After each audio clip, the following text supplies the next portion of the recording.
Welcome to another episode of 20 Minutes with Troy, where I sit down with a wide variety of professionals to uncover and discuss the issues that dentists face in their personal and practice lives. These interviews are an extension of the work of my firm, Advisory Resource Group, which has been assisting the needs of dentists and medical professionals as an advisor and a consultant for more than 15 years. Stay tuned at the end of this episode to learn more about Advisory Resource Group and the offer that I make to every dentist who finds value in this series.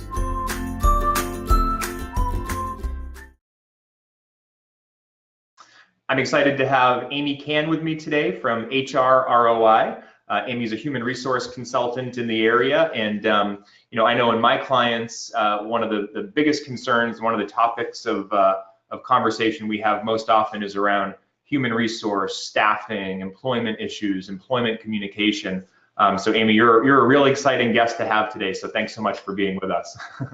Thank you, Troy. So maybe to begin, Amy, if you'd like, just maybe give us a sort of a 30-second commercial of who you are and your practice, and then we can kind of jump in and have some fun. Sure. Thank you for having me. So we're a team of 4 people, and we're based at Keys Tradeport, but we serve customers in New Hampshire, Maine, and Mass. And we focus on trying to help business owners and nonprofits have a smoother experience for their employees and for themselves. So for anywhere from hiring people to training to employee relations, legal compliance, legal audits, training, and then safety. So it really spans quite a wide area from what people need us for, whether it's one project, one problem, an employee handbook, all the way to ongoing weekly support. We have clients across the whole spectrum. So it's been really a fun experience, and I appreciate being here today. I wanted to focus on just the 5 areas that I see most commonly come up to clients. I also experienced when I was in-house as well in HR for the past 20 years. Love it. Why don't we jump right into it? What's sort of the number one? What's the big one of 5? Legal compliance, or I should say lack of legal compliance. A lot of employers don't realize some of the requirements. For example, I commonly see offices from a small dental practice I've worked with to all the way up to a large manufacturer not have their I-9 straight. So they're and if you ever get audited, they come in, they look through everything, and that's a great way to get fined right there. So I-9s are required when someone starts. And what I often see is people, sometimes if the person's just filling in temporarily for a day or so, people think, oh, I don't really need that, which you actually do. So as soon as someone starts the first day, they should be completing an I-9 form. And within their 3rd day of employment, they have to show you the documentation to satisfy the I-9 requirements. And if they don't, then they cannot be working for you. So compliance is a big challenge. I-9s are kind of an easy one that's on the radar with the government. And I commonly see employers not always have their ducks in a row with that. And there's also 10 top violations in the New Hampshire Department of Labor is found. I find this list is ongoing over the years, and it pretty much remains the same. So I kind of want to run through that for a moment, Troy. And one of it is failure to pay all the wages due for hours worked. For example, you terminate somebody and you don't pay out their vacation time, and you don't have a vacation policy specified that people receive that says you don't pay out vacation, then the Department of Labor is going to expect you to pay out that vacation time. Even though you knew in your head you weren't going to pay it out and there was no intention of that, if you don't state that in writing in New Hampshire that you are not going to pay out vacation time upon termination, then you're pretty much obligated to pay out that vacation time upon termination. Or, for example, someone taking breaks less than 20 minutes. That's a common one. The employee's like, well, I really want to get back to work. I'll take 15 minutes. I'll clock in. I'll eat my lunch, clock back in 15 minutes. Well, that becomes paid time. And if you just dock them for that, and maybe even if it was voluntarily, the employee punched in, punched out all on their own, the Department of Labor is going to hit you for that, because you cannot pay anyone for a break that's 20 minutes or less. You have to pay them during that time frame. You can't deduct anything 20 minutes or less. So that's another common problem. So it's all around paying wages due, and the Department of Labor is very sensitive about that aspect. Another one is failure to keep a record of all the hours worked. For example, someone's working off the clock at home, and there's no record of that. Maybe you paid them for that, but there's no record of that. The Department of Labor comes in, they want to see all your timesheets and time records. They want to know that everything is documented, that the person's been in and out, what hours, what their lunch break deductions are. And if you don't have that in writing, and if you've modified the time card without the employee's approval, they'll also hit you for that. So if you have a electronic system or any kind of time card system and the manager is or owner is modifying the time card, you have to have the employee initial that or sign beside it, or at least send you something in writing via email that they're approving or requesting that change in the time card. So I've seen Department of Labor come in before and ding people for that kind of violation. These are all super fun little nuances that unfortunately we all have to deal with. Another one is failure to provide written notice of employees' wages, their payday, benefits, anything else like that. You have to make sure you document that with someone from the board, and that they know their pay rate, they know what pay date is going to be, they know what the pay period is, and then any changes to that. So Troy, if I offered you, a $10 an hour pay increase, of course you're not going to turn that down, but I still need to have that in writing. You need to sign and authorize that. So it's funny that the Department of Labor wants kind of a paper trail so they can see what's happened in the employment situation, and that everything is clear. So Right. there's Amy, more. interrupt for 1 second. So, would payroll companies be handling any of these things? Where might these notices or where might these resources be being accessed for a typical small business? Who's telling them to do these things? No one typically, because what I've seen is there's a lot of TPAs out there, third-party administrators that will process payroll. There's a lot of accountant and CPA firms that will do your payroll. They're not there day to day. They don't know what's exactly happening. They don't know if someone's clocking in, clocking out. They don't know if they're taking time that they're not recording or working at the time they're not recording. They don't have all these details, so all they know is what you send them. So it really falls on whoever's there day to day to manage that, whether it's an owner. We work with owners, CEOs, COOs, presidents, managers. So there's a variety of people we work with. And it falls on that person to make sure this has all happened. The payroll company won't know. And then when you hire somebody, the payroll company's not there for that. When they need to be on the owner or manager at the location needs to be onboarding that person with the documentation. So it really does fall on the part of the employer to be up to date on what they need to be doing as it relates to the things that you're saying. Absolutely. Payroll companies are not responsible for any of that.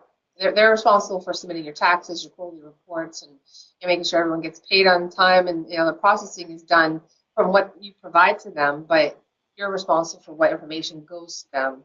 And that's where the information that you're generating, that's where you get in trouble with the Department of Labor, because they want to see those records and want to see that employees are authorizing time card changes, all of that. So that originates with the employer. So while we're on that subject, how often are these Department of Labor audits? How likely is someone to see a Department of Labor agent in their office questioning them on these protocols? Usually it's generated by an employee complaint. You have someone disgruntled and they feel like you have done them wrong, and they call the Department of Labor, and then all of a sudden you're on the Department of Labor hit list, as they call it, and they will get to you as soon as they can, and they'll come in and they'll audit everything. So usually, from my experience, it's because of an employee complaint. Same thing with OSHA. OSHA will come out and do inspections based on employee complaints. If there's some reason for the Department of Labor to have you on the list, like large employers, they may be a rotation, they'll come in and do an audit just because they're going to find something. They want to make sure you're being as compliant as possible. So larger employers are going to be on the list for just routine audits. But for small organizations like your clients, some of our clients under 100 employees, usually it's because of an employee complaint. And it's pretty impossible to get everyone satisfied every moment. So all it takes is one person to call, and then they come down, probably they come down and they'll do a complete audit. And what I've seen also happen is they'll also call employment security. New Hampshire Employment Security will also come in and do an audit differently. They'll look at it from an independent contractor standpoint, and so there's a kind of dual audit there that you can get dinged on. So that's why if you ever had Department of Labor come in, you want to show that you've done your due diligence, make sure you're compliant, and if they find something minor, that often they'll allow you to have an informal conference and negotiate any fine on that and stay down. But if they come in and they find a number of things wrong, they're not going to be so open-minded about negotiating with you to reduce your fines, and they won't see. Sure. So that's part of, I guess, say how everything is connected. That your ability to demonstrate your organization with these procedures, it's not only window dressing. There's an element of potentially even avoiding the complaint in the first place, because if the client or the employee knows that all of your ducks are in a row and everything is organized, that their claim is Absolutely. likely not going to have all that much weight to it. Absolutely. If the employee has any reason to believe that you're not being compliant, that's perfect reason for them to get you in trouble and get back at you. And it's not that there's a whole bunch of people running around trying to seek out revenge, but this reality is that you're going to have a disgruntled person at times, and Sure. all it takes is one phone call. Well, and I think my clients probably know who they are as well. You know, there's one end of the spectrum where people are right on top of this stuff and they take it very seriously, and you know, they're documenting their files and so forth. And then we have the other end of the spectrum of client that, you know, this is sort of a necessary evil, not something that they have much interest in. And so I think a lot of it is probably also knowing who you are and determining when it is that you need help. Sure. So sorry, a little bit of a digression there if you want to keep going down your list. Oh, sure. Okay, no problem. So another one is illegal employment of workers under 18, not having documentation. There's the school authorization. There's certain environments they cannot work in, anything hazardous. I had a client call me and they want to know if their stepson could work for them. They knew that their father would be all over with Department of Labor if they misstepped there. So we walked through like, okay, where can a 14-year-old child work in their facility so without getting any trouble with Department of Labor, and again knowing that the father was going to be right on it and call Department of Labor anyway because we didn't have a great situation. So you have to look at like other factors there too, whether or not and you obviously want to be compliant, but again it goes back to that complaint to Department of Labor. It's not always the employee, it can be someone in the family. In this case, didn't have a good situation with his wife and the ex-husband, so he was afraid the ex-husband would call Department of Labor on him, so he wanted to make sure he was absolutely doing everything accurate. As it turned out, there was one area that would have been problematic, having his son work with some equipment in the shop.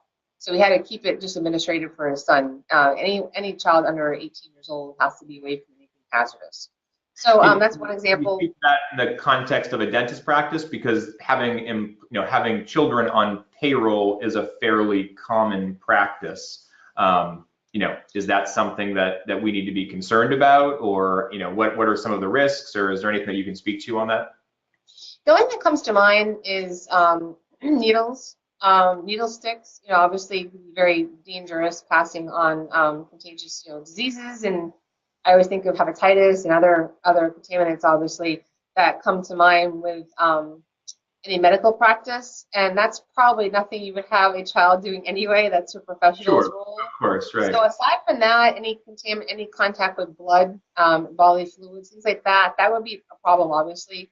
That's something that OSHA oversees, anything hazardous like that. But aside from that, I can't imagine. But that would fall into the same category as administrative functions and so forth. So it's as long as people are where they should be and the rest of the protocols are being followed, that shouldn't be a concern. Right. The Department of Labor doesn't want to see kids working around anything hazardous, and that's typically machinery, equipment, tools. But again, it could cross over to hazardous materials like chemicals, bloodborne pathogens, things like that. That would be my only area of caution. That would typically be something that professionals when we do in the office anyway, not someone untrained. So I could imagine there'd be a problem there. But mainly it's violations of hours, potentially having them work too many hours, and it's pretty specific, and it's on the New Hampshire Department of Labor's website. If anyone wants to check that out, they can do that. Also, failure to pay 2 hours minimum pay. So, Troy, you show up for work, and I say, oh, Troy, I meant to call you. We're not going to work today, and I send you home, and I don't pay you, and that's a violation of law if I don't pay you at least 2 hours minimum in New Hampshire. It's funny, Maine doesn't have a requirement minimum, and Mass has 3 hours. So each state does vary. Failure to maintain workers' compensation coverage is another violation. That's number 6 on the list. And misclassifying employees as independent contractors, which runs into the workers' comp issue. So if you hire someone on, you're not paying their taxes, you're not covering them under workers' comp, unemployment and all, you treat them as an independent contractor. They have to truly be an independent contractor, which typically means that they're working for someone else, have other clients, they put themselves out for business in general. So you're not working solely for you. And there's other tests of that. In fact, the IRS has a test of that. The Department of Labor has a test of that, and the Employment Security Office has a test of that. So there's actually 3 tests you need to do in order for someone to be correctly classified as an independent contractor. So that's an area that the misstep, or in or not having workers' compensation coverage in a certain location. Failure to pay minimum wage can happen more for restaurants than anything with tipped employees. And then employment of undocumented workers, that's where the I-9 issue comes in, where people have not done their due diligence on their I-9 process, and they inadvertently have somebody working for them that's undocumented that shouldn't be working for them. Legal deductions from wages. Another example of this would be Detroit. You know, you come in and you break one of my most important pieces of equipment, so I'm going to deduct that from your wages. Is that okay? No, the Department of Labor says absolutely not.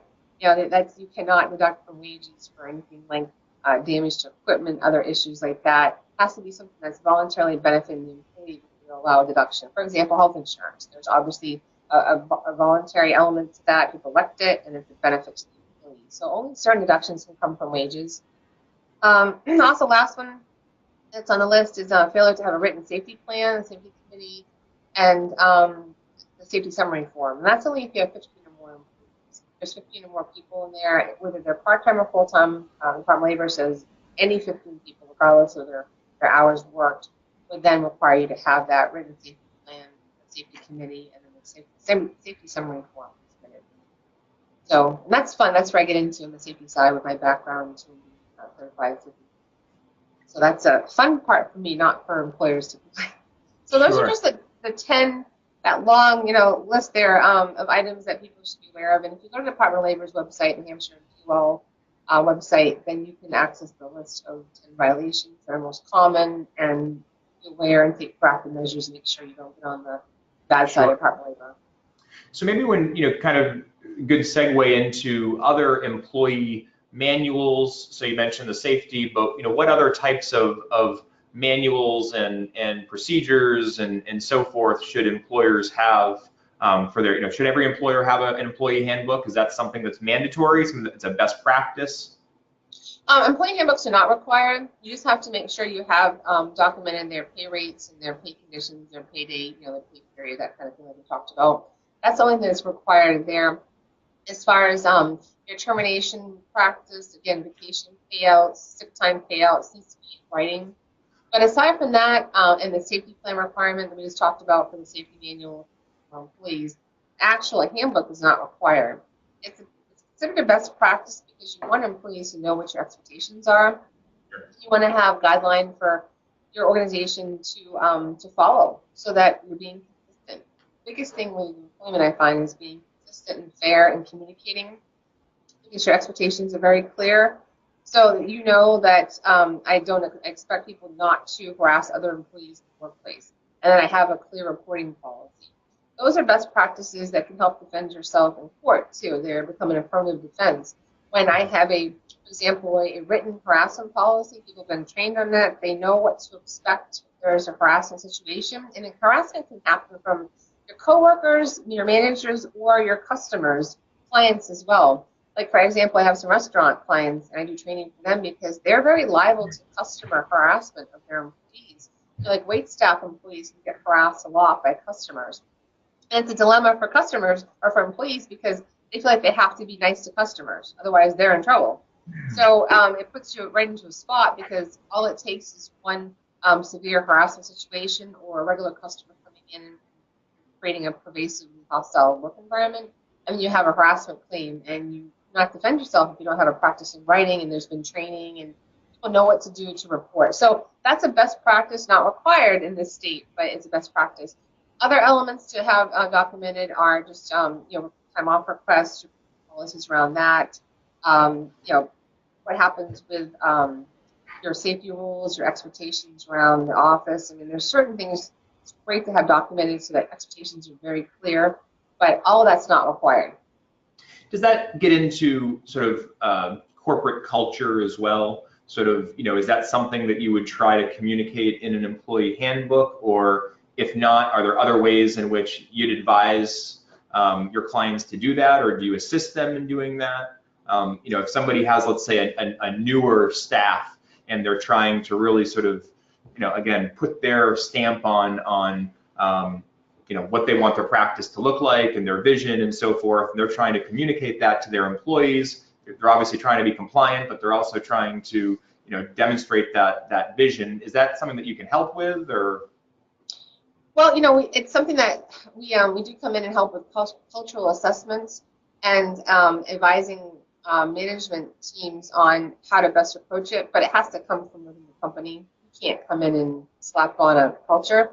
It has to be really, it has to be, something that you want. And so, and that's one thing I want to talk about is, your culture and leadership style either gets you in trouble or it really helps people stay and really be engaged. So culture is really important. We have a client we're working with now, and the first question we pose them is like, what do you want for your culture? You need to decide what you want for your culture. Do you want to be a very safety-focused culture? Are you focusing on a high customer experience? Are you focusing on two-way employee communication so that they feel very comfortable talking to you about any problems, concerns? I mean, what do you really want for culture?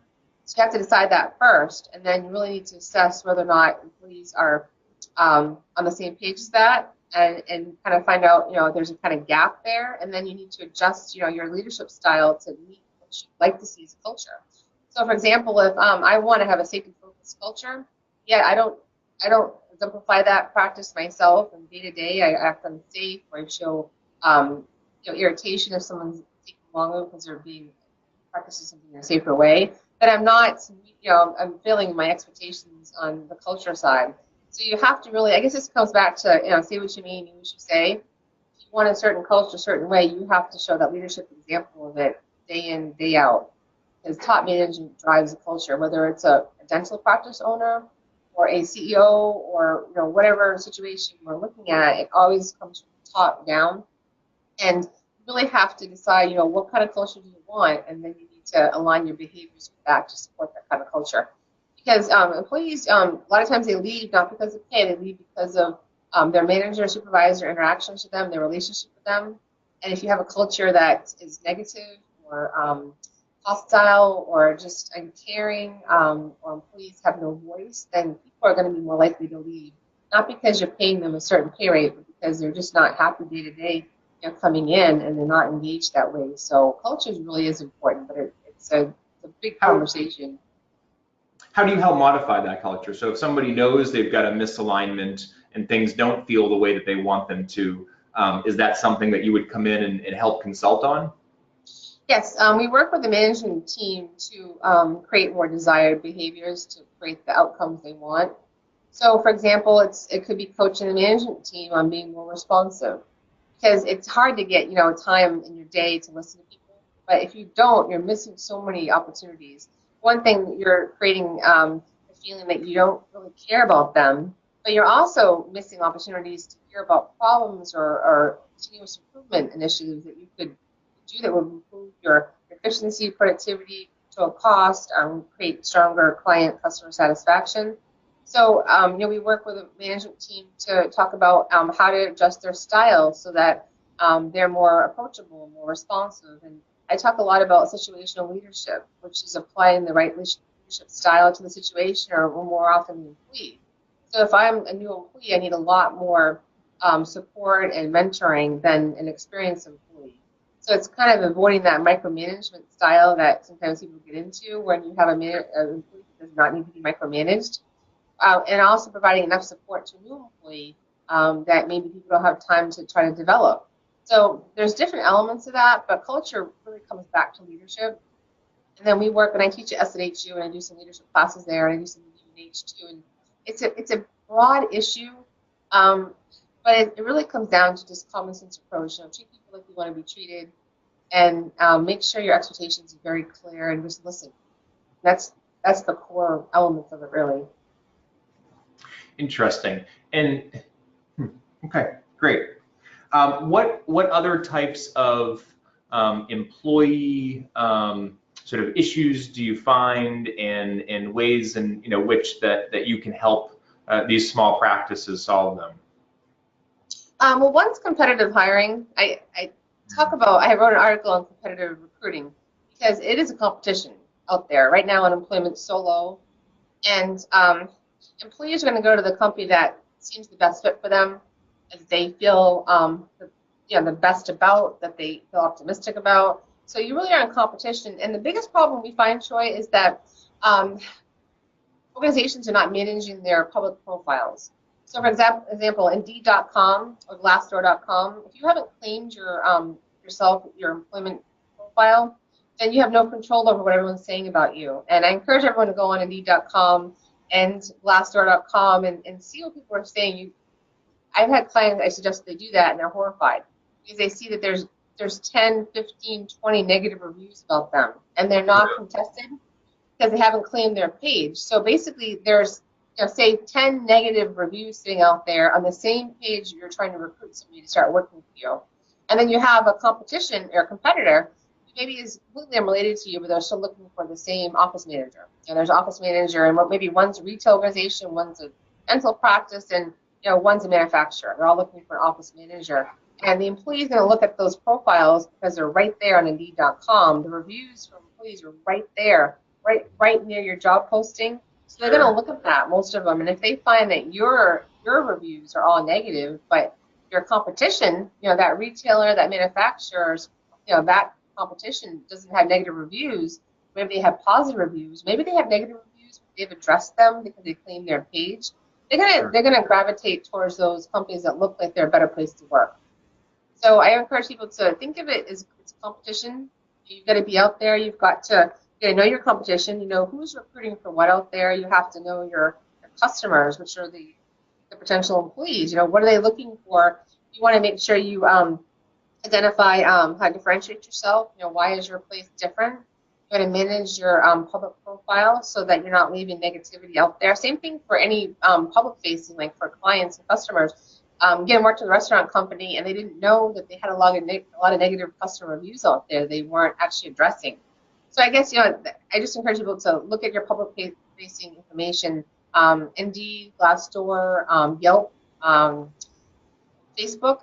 There's can be a lot of negativity out there that you have an opportunity to turn it around, or at least address and show you're concerned about that and put a more positive spin on that. So I think the recruiting is an element that we help people with, but we see as a problem for a lot of organizations, not looking at it as a competition. And it's not like it used to be. You can't just sit down, put an ad out there and wait for people to come to you. Really, it's a sales process to me. It's like a two-way sales communication. The way I look at it, I'm trying to sell you and working for me. You're trying to sell me and hiring you. So it's a two-way. You can't just be reactive to it or passive to it. So that's one area. I'm not sure how much time we have, but there's a couple other areas I wanted to mention as well. Sure. I just want to talk about the employment issue real quick. So what are ways in which that's a huge issue for my clients and a number who have had to hire people this year, and exactly as you said, the economy is so good, the job pool is pretty shallow, and they've all had been incredibly challenged with that. What are ways in which will you actually take that process on for them? Will you interview prospective applicants and so forth? Is that something that your team can do? We do. We have a couple clients that we do exclusively just their recruiting for them, and then it doesn't really come up anything else. They have everything else handled, but they just want to kind of outsource the recruiting function. But the first thing we always do is just advise people to be proactive on their own, do a little research. Again, see what's out there on Indeed.com, claim your profile, go on Glassdoor.com, claim your profile, and if there's any negative reviews on there, you want to address them. You might want to say, really sorry you had that experience. We hope that our discussion resolved that, or we want to hear about this information when someone's working for us. Please communicate, or something neutral, professional that shows that you do care. You don't want to get snippy back and say, yeah, well, you were a terrible employee. You know exactly who you are, because the names aren't on there, but you can usually identify exactly who's doing it. Sure. You can actually post your own review if you're not the owner. I know I did that for one of my companies years ago, where we had a couple unfair negative reviews on there. I also wanted to post my own as an employee and talk about my own experiences. So people do that if they voluntarily want to do that. The office manager could post his or her review as well. But just don't ignore negativity out there. I think that's a big thing. You want to make sure you're controlling the public's perspective of you, and then talking about your culture in job ads, and letting people know what it's like to work for you, and making sure you have a friendly ad. It's not too business-like, because, again, it's a sales process. It's two-way nowadays. You can't just put the ad out there and expect people to come knocking at your door and you have 50 resumes to go through. It used to be like that in some periods. I've been in HR for a long time, and back in the 90s, and it was really easy to hire people, and different, times we had a lot of ease. Now it's not like that. So we have to really up our game and look at it as a competition. Because for example, if you're hiring for someone, say you're hiring for a dental hygienist, you can type in that in Indeed.com. You'll see who your competition is. You're going to see who's hiring for that. And you can kind of think about, okay, how can I be better than them? Because I want to make sure people are coming to me, not applying for their jobs, and I'm not losing people to my competition. Sure. In this case would actually be competition on all elements between your patients and your actual potential employees you want to hire. Sometimes your competition is a completely unrelated industry. There's still competition for the same employee base of people. There's so much supply out there right now. Also, any type of training programs internally, people can hire people and do training in-house and develop their own people, and try to do promotions from within, and like that job expansion and that promotional opportunity. That's an appealing aspect to for a company. So again, it's I think it's just kind of being honest about your company and putting it out there and trying to create the best image you can. But you want it to be a genuine image. You don't want to say it's, oh yeah, we're a super happy place to work, and then people actually come on board and it's horrible. If it's a horrible experience, you kind of don't want to highlight that, so people don't come in with Sure. with too high expectations. And as soon as that comes up, Troy, like if you, in my career, as soon as you're hiring for a very difficult manager, and you know it's going to be a very difficult manager to work for, and you've done all you can in coaching this manager, and it is what it is kind of situation, you don't want to create this false image that people are going to come in and then they're going to be disappointed. If I have a manager that I'm hiring for, I'm going to tell applicants that this is a very exacting manager. You're going to learn a lot. They're going to challenge you a lot. I'm going to try to be as straightforward as possible to let the person know they're coming into. It's not going to be a picnic. But it's a challenging job, and trying to focus on the strengths there. But you don't want to create that falsehood of the environment if you don't actually have it, because you're surely going to lose the person. So there's probably an element of being self-aware as well. So yes, if you're a single sure. dentist practice and you know that you're, a little anal or a hard driver, or, that you right. probably want to make sure that that's what you're communicating, or the person that's interviewing them is communicating that that's who you'll be working for. Absolutely. You really have to be as straightforward as possible. And, obviously you want to do your best to minimize any, difficult manager or yourself. I mean, if you know you're really you're very exacting and person, I mean, you want to try to soften that as much as you can. I mean, you can't be, someone you're not, but you also want to try to look at it from, okay, like you said, self-aware, like what can I do to make myself the best manager I can for someone. And Sure. But you're right, you definitely want to be as straightforward as possible, because setting the wrong expectation is surely going to cause you to fail. Wonderful. So I think we are kind of coming short on time, but there are a couple other things that you'd like to make sure that we're talking about today. Yeah, real quick, interactive performance management. This is a problem I see, that people don't set expectations again very clearly, and then they're frustrated that the person's not performing to what they expected. So having a very early conversation about expectations, providing training resources, making sure the person feels comfortable coming to you when there's a problem, that's huge. And having early conversations about any concerns. Addressing conflict is the easiest when it's the smallest amount of conflict. If you wait with a problem, and now it's become a huge situation, it's a huge conflict, then you're fearing addressing it, and then it's going to be much more worse when you actually do address it. I see this all the time. Managers are ready to fire somebody, like, hey, I need to fire someone. I'm like, what happened? And they're like, well, all this has happened. Like, well, have you talked to them? Well, no, they should know, kind of thing. So you see that all the time. People don't like conflict. They don't have time for it. They let it build and build until it's like 5 times as worse as if they addressed it early. So early intervention, interactive performance management is huge. And the last one is just being proactive with risk management strategies. I've been in HR and safety for a long time, and the saying, analysis prevention is worth a pound of cure, is so true. Being proactive, looking at analysis of risk. Risk is severity and likelihood, and you can come up with actually a giant chart on risk ratings, depending on someone's organization. They can look at what kind of risk are they looking at, what kind of strategies could they address with it, whether avoidance of risk. For example, bloodborne pathogens is something that dentists and medical practices work with, and making sure that there's a solid bloodborne pathogens program. That's just one tiny example, but there's a lot of ways to try to avoid risk. Workers' comp as well, and providing training, right equipment, mitigating risk, transferring risk, which is insurance, and then just acceptance of risk, sometimes the benefit versus risk there. So we kind of get into that risk management piece too, and I do particularly because of my safety background. We'll do risk analysis and see where's the most likely problem areas for someone, whether it be employment litigation, being sued, that's a huge risk, whether it be workers' compensation, whether it be risk because of high turnover and what that's creating, or whether it's just daily practices in an organization that create risk. So those are kind of all the things that people should think about. And we can certainly help with those areas, but there's also other resources available to do some self-research and kind of try to apply these in yourself. Sure. Well, I think a lot what I take from this is that my clients are small business owners. They're busy.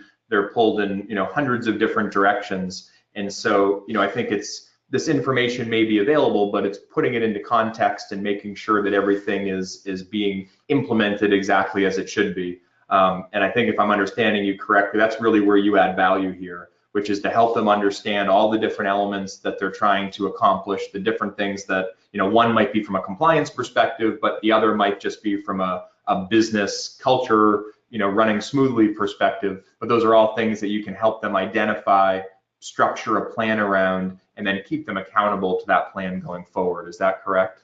Right. I mean, nowadays you can Google anything, you can YouTube anything. My daughter learns things on YouTube. I mean, you can do it all yourself, but is that the best approach? And there's so much information, we can help funnel it down to what you need to know and prioritize for companies. Super. So talk a little bit, Amy, if you would, in closing, about how somebody hires you, what your costs look like, what your fee structure is, and that would be, I think, a good way to close it out today. Sure. Our website is HR-ROI.com. So if you go to our website, we have information. All of our team members are on there, and there's a contact form as well. As far as fees, it depends. We do dedicated service agreements that could run as $1,500, example, a month, or it could be down to an hourly structure depending on what the person needs. So it really varies. We work with companies I have one client, one of my first, that we just hit the anniversary mark of 1 year. And I work with them almost weekly. But some clients are just coming in for projects, employee handbooks, for example, or the recruiting challenge, or a safety audit or legal audits. And we help with some ongoing questions that might arise. So we really can customize support that we can provide, whether it's one project all the way to ongoing support. We're available 6 days a week. I take calls late sometimes because owners and managers are working long hours and they finally have a time to address a problem at 8 p.m. at night. So we're available to problem solve over the phone too, or also in person. We also do virtual calls too. Super. So I hope people will reach out to you and at least establish you as a resource. Whether somebody hires you for a few hours just to do an audit of their practices, or if they just reach out to you to know who you are and how you can help. To me, it's invaluable to have somebody that you can call on some of these issues. And I'm a big proponent of team building. I talk to my clients all the time about having all the appropriate members of your team established, identified, and communicating. And so I think you're a valuable member of that team, especially for a small business. For so many of us, it's just so hard to be focusing on these minute details. And even if we're focusing on 7 of them really, really well, there might be 3 that we just are ignorant of just because of everything else that we have going on. So. Right, and we're a lot less expensive than a lawyer or Department of Labor fines. So yes. We kind of look at it that way, and that's what some clients hire us. They're like, I'd rather pay the money now and do everything I should be doing than face employment, lawsuits or attorney fees or Department of Labor fines. So sure. Yeah, that way, the benefit, I think there's a ROI, which is why I come up with the name HR-ROI, because we want to show that there is a return on your benefit working with us. Sure. Well, I think we'll go back to an ounce of prevention is worth a pound of cure, right? So Yes. I think that would be I think that applies here as well. So Yes. Thank you so much for your time today, Amy. This was a lot of fun. All your contact information will be on the screen if anyone wants to reach out to you. And thanks so much again for being here. Thank you very much, Troy. I really appreciate your time. Take care. Yeah. Thank you for joining us for this episode of 20 Minutes with Troy. My firm, Advisory Resource Group, has been assisting the needs of dentists and medical professionals at all stages of their careers for more than 15 years. I'm both a financial advisor and a practice consultant, acting as a problem solver and facilitator to provide one-stop shopping for those seeking strategies, advice, and connections for the challenges that accompany every stage of their personal and practice lives. As a co-pilot and a friend, I assist my clients through the navigation of practice purchase, succession, expansion, attraction and retention of team members, partnership and associate planning, refinancing, and a myriad of other advisory, investment, insurance, and retirement services. I make the offer to meet with every dentist by phone or in person to introduce them to my firm. I don't assume that anyone has a need or interest in our services. My goal is to learn about any pain points they may be experiencing and to establish myself as a resource, whether it be for now or in the future. Please take advantage of this no cost or obligation offer by contacting my office or visiting advisoryresourcegroup.com.